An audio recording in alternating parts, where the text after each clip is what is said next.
বসন্তেই বাংলায় তাপপ্রবাহের সতর্কতা, সপ্তাহ শেষে চরম গরম পড়বে। তাপপ্রবাহের সতর্কবার্তা রয়েছে দক্ষিণবঙ্গের 5-6টি জেলায়। কথা বলবো বিশ্বজিৎ আমাদের প্রতিনিধির সঙ্গে। বিশ্বজিৎ, এই সময় এরকম তাপপ্রবাহ, এটা কি স্বাভাবিক বা এর কি কারণ, কি বলছে আবহাওয়া দফতর? দেখো, মার্চ মাসে 40 ডিগ্রি সেন্টিগ্রেড তাপমাত্রা কলকাতাতেও হয়েছিল, তবে সেটা সর্বকালীন রেকর্ড 41 ডিগ্রি সেলসিয়াস তাপমাত্রা। তবে এটা তো স্বাভাবিকভাবে স্বাভাবিক তাপমাত্রার থেকেও কিছুটা বেশি রয়েছে। গত কয়েকদিন ধরেই তাপমাত্রা বাড়ছিল এবং আগামী কাল ও পরশু অর্থাৎ উইকেন্ডে আরো বাড়বে তাপমাত্রা। বিশেষ করে পশ্চিমের জেলাগুলিতে, সেখানে 38 ডিগ্রি সেলসিয়াস ছাড়িয়ে গেছে, ইতিমধ্যে 40 ডিগ্রি ছাড়িয়ে যেতে পারে এমনই পূর্বাভাস রয়েছে। এবং 5 থেকে 6 জেলায় তাপপ্রবাহের সতর্ক বার্তা জারি করেছে আবহাওয়া দপ্তর। শনি ও রবিবার এই তাপপ্রবাহ হবে, যেমন পশ্চিম মেদিনীপুর, পশ্চিম বর্ধমান যেমন রয়েছে এই তালিকায়, ঝাড়গ্রাম রয়েছে, বাঁকুড়া রয়েছে, বীরভূম রয়েছে। এই যে জেলাগুলি, সেখানে তাপপ্রবাহের পরিস্থিতি অর্থাৎ স্বাভাবিক যে বিশ্বজিৎ, অর্থাৎ দক্ষিণ যখন গরমে পুড়ছে তাপপ্রবাহের পূর্বাভাস, তখন উত্তরবঙ্গে কিন্তু আজও বৃষ্টির সম্ভাবনা। পার্থর থেকে আপডেট নেব। পার্থ, উত্তরবঙ্গের আবহাওয়া নিয়ে কি বলছে হাওয়া অফিস? গত কয়েকদিন ধরে কিন্তু উত্তরবঙ্গের আকাশ কিন্তু মেঘলা রয়েছে এবং একটা বৃষ্টি হচ্ছে কিন্তু সমতলতে, এবং পাহাড়ও আজও বৃষ্টির সম্ভাবনা, বিশেষ করে দার্জিলিং এবং কালিম্পং অতি পর্বতমালা এবং সমতলের শিলিগুড়ি সহ ডুয়ার্সে দুটো কিন্তু বৃষ্টি হতে পারে। অর্থাৎ যে দোলেও কিন্তু ভিজবে গোটা উত্তরবঙ্গ, এমনকি কিন্তু হাওয়া অফিস সূত্রে জানা যাচ্ছে। ধন্যবাদ পার্থ।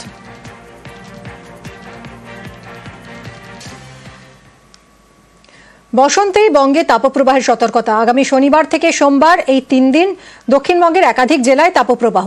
পূর্বাভাস আলিপুর আবহাওয়া দফতরের। সবে মার্চ, ক্যালেন্ডারে বসন্ত।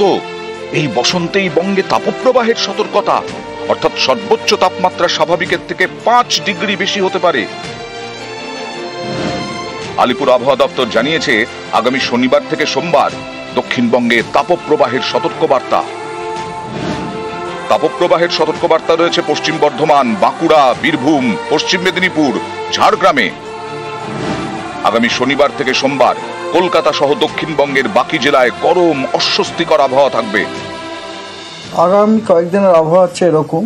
দক্ষিণবঙ্গ সম্পূর্ণ শুষ্ক, কয়েকদিন কিছু জেলাতে হিটওয়েভেরও সম্ভাবনা রয়েছে। নর্থ ওয়েস্টার্লি এবং ওয়েস্টার্লি উইন্ড, যেটা কিনা খুব ড্রাই এবং ওয়ার্ম, আমাদের পশ্চিমবঙ্গের ওপর দিয়ে বইছে, স্পেশালি সাউথ বেঙ্গল। সেই কারণে ড্রাই এবং গরম হাওয়াটা পাচ্ছে, এবং as a result of which heat wave is inevitable. মার্চে এমন গরম কি আগে কখনো পড়েছে? পরিসংখ্যান বলছে 1941-এর 23শে মার্চ কলকাতায় সর্বোচ্চ তাপমাত্রা ছিল 41.1 ডিগ্রি সেলসিয়াস, যা রেকর্ড। 2014-র 30শে মার্চ ছিল 30.9 ডিগ্রি সেলসিয়াস। মার্চের মাঝামাঝি এখন থেকেই গরম টের পাওয়া যাচ্ছে। কলকাতা এবং জেলাগুলিতেও একই অবস্থা। রোদের এমন তেজ যে বাইরে বেরোলে ছাতা মাস্ট। এই সময়টা প্রচন্ড সূর্যের দাবদাহ থাকবে বেলা 11টা থেকে বিকেল 4টে পর্যন্ত। এই সময়টায় বাড়িতে থাকুন বা ছায়ার মধ্যে থাকুন বা ঘরে থাকুন।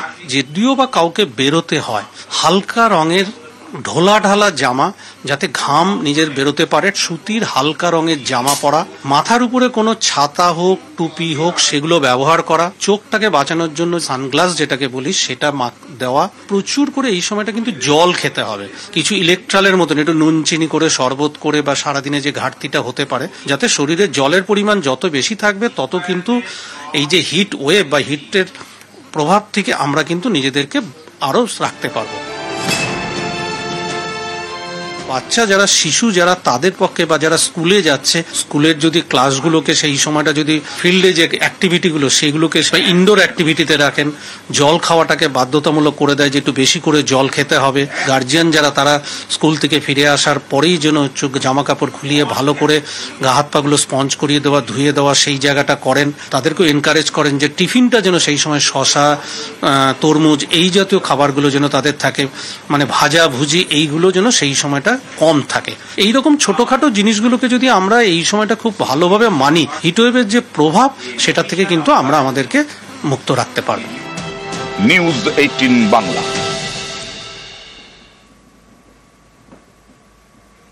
পাহাড়ে পর্যটকদের জন্য নতুন আকর্ষণ। দার্জিলিংয়ে চালু হলো এটিভি বাইক পরিষেবা। জিটিএর উদ্যোগে অ্যাডভেঞ্চার ট্যুরিজমে আরও এক ধাপ।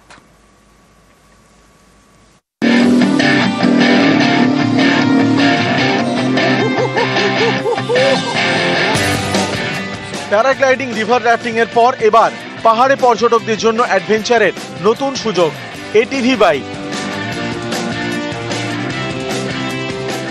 পাহাড়ি চড়াই উতরাই পথে 4 চাকার বাইক পরিষেবা। জিটিএর উদ্যোগে নতুন পরিষেবা চালু।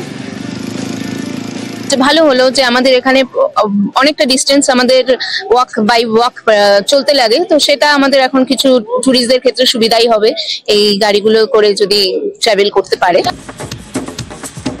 ভ্রমণ পিপাসুদের বিনোদনের লক্ষ্যে নতুন পরিষেবা। প্রথম পর্যায়ে 2টি এটিভি দিয়ে শুরু।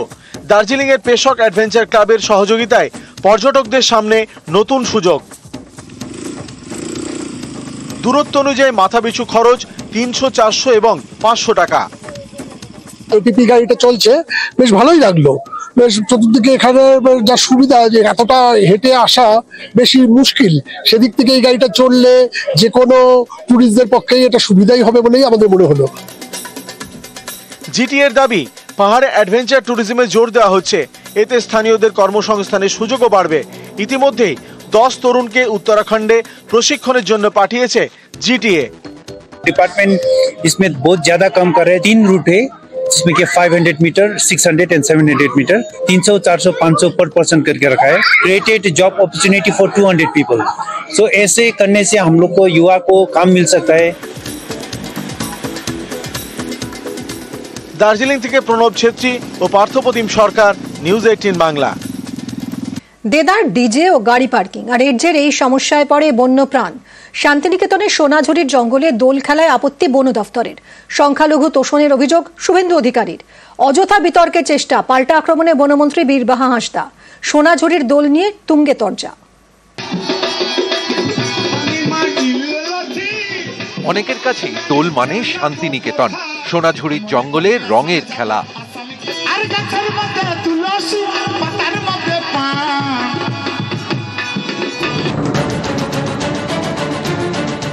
দেদার ডিজে, নাচ গান, হই হুল্লোড়। দোলের দিন সোনাঝুরির জঙ্গলে এটাই প্রতি বছরের চেনা ছবি। জঙ্গলের মধ্যে তারস্বরে ডিজে, প্রচুর গাড়ি পার্কিং। এর জেরে পরিবেশের ক্ষতি, বন্য প্রাণেরও ক্ষতি। এই ছবিটা বদলাতে এবার কড়া বন দফতর। সোনাঝুরির জঙ্গলে টাঙানো হয়েছে ব্যানার, তাতে লেখা সংরক্ষিত বনাঞ্চল।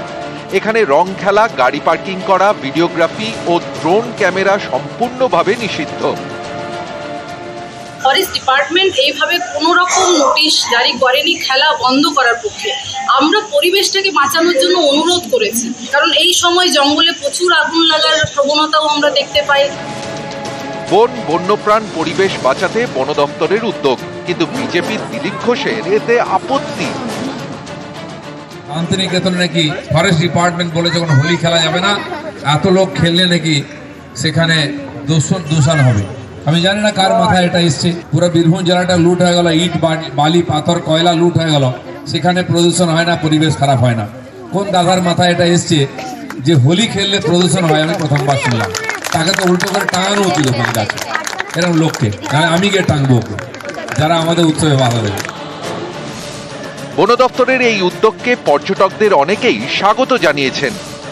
আমি দেখেছি গত বছর অবধি আমার যে অভিজ্ঞতা, ওই আবির খেলতে গিয়ে বা দোল খেলতে গিয়ে এমন অবস্থা করে এখানকার পরিবেশ পরিস্থিতি খুবই খারাপ। গাছপালার অনেক ক্ষতি হয় এবং যে ময়লা আবর্জনাগুলো, ধরুন প্লাস্টিক, বিভিন্ন বজ্র পদার্থ এদিক ওদিক মানে খেয়ে ফেলে, তো সেগুলো তো একদমই ঠিক নয়। তো বন দপ্তর বা বন কর্তৃপক্ষ যে সিদ্ধান্তটা নিয়েছেন, এই সিদ্ধান্তটা আমার সাপোর্ট আছে। সবকিছু পরিবেশ পরিস্থিতি সামলে রেখে সবকিছু যেন ঠিক হয়, সেটাই আমি চাইছি।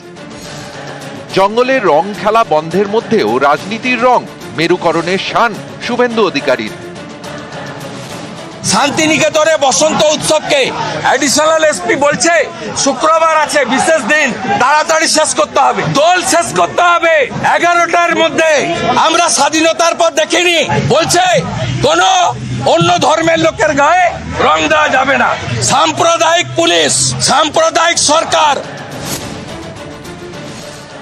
হোলি যেখানে যে যেমন ভাবে পারে খেলতে পারে। উনি সবসময় কোনো না কোনো জিনিসে উনি রং লাগানোর চেষ্টা করেন, বিভিন্ন জাতির মধ্যে লড়াই লাগানোর চেষ্টা করেন। সুস্থ মানসিকতা নিয়ে যদি মানুষের জন্য কাজ সত্যি করতে চান তাহলে এগিয়ে আসুন।